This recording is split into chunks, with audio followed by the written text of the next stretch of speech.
Hi,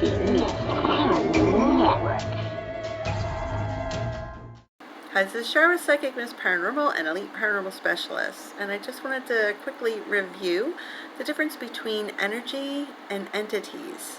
And I know you must be thinking, well, there's kind of a big difference between that, right? But when it comes to protecting yourself in the paranormal world, they're similar and there are differences, and a lot of people get confused on how to protect themselves between the two different types. So no matter what type of paranormal work you do, whether it be paranormal investigations, experimentation and research, magical workings of any type, and it doesn't matter if that's white, gray, or a black, ancient forbidden arts, and psychic work, it's all the paranormal field. So no matter what type of paranormal work you do, you're going to eventually need to know how to cleanse negative energy and get rid of negative entities.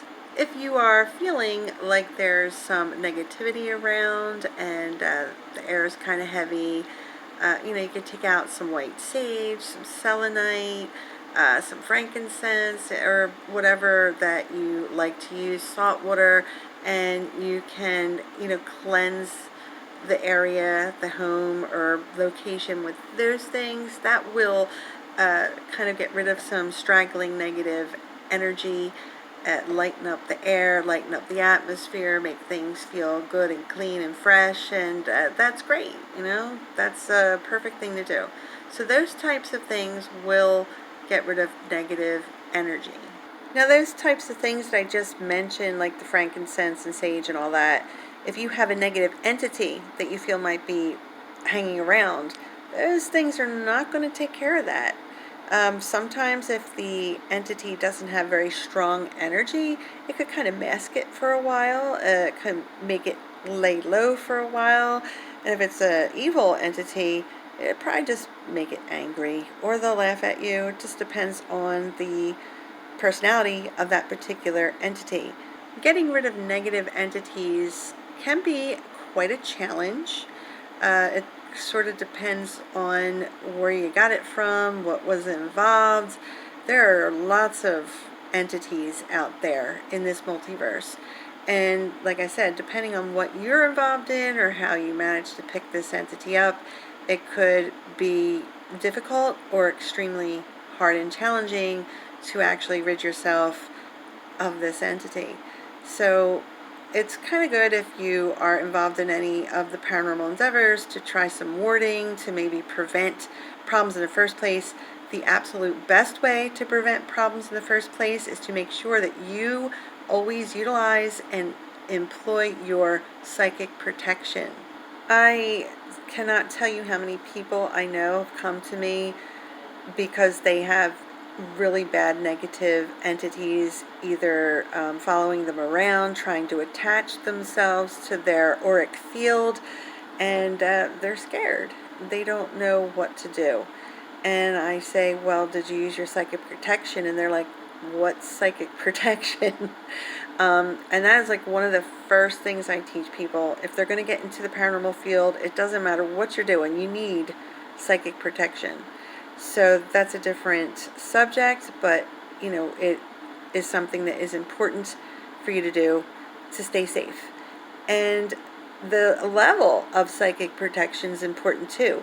The more and more you get involved in any kind of paranormal endeavor, the more and more you really need to step up the kind of protection that you use. There's tons of different kinds. Hey, if you're enjoying this video, could you give me a like and share it with your friends? And don't forget to subscribe. Let's continue. So if you think you might have a negative entity following you around or making your life a little chaotic, there's a lot of things you need to do to figure out what is following you around.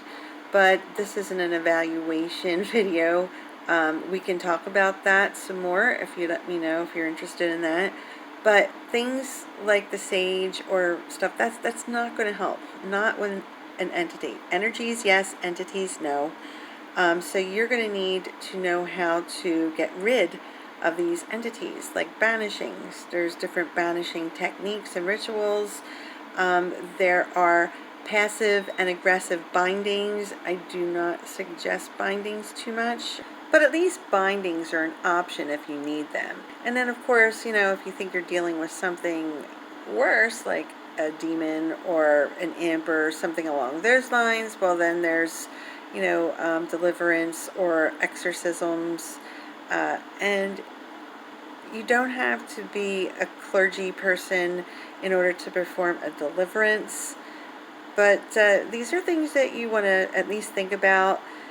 Protection against things is your number one thing to do. It's better to be safe than sorry. And then at least know how to do cleansings and banishings to keep yourself safe. But wardings and psychic protection is the very best thing you could do for yourself. But the whole point of this whole video is that energies and entities, they take two different methods and ways to get rid of them. I'm so happy to have you here with me. Thank you for watching, and leave me a comment. Let me know if you've ever had trouble with any negative energies and entities. I'd like to hear about it. Please don't forget to like and subscribe. This is Chart with Psychic Mist Paranormal and Elite Paranormal Specialists. Have a great night.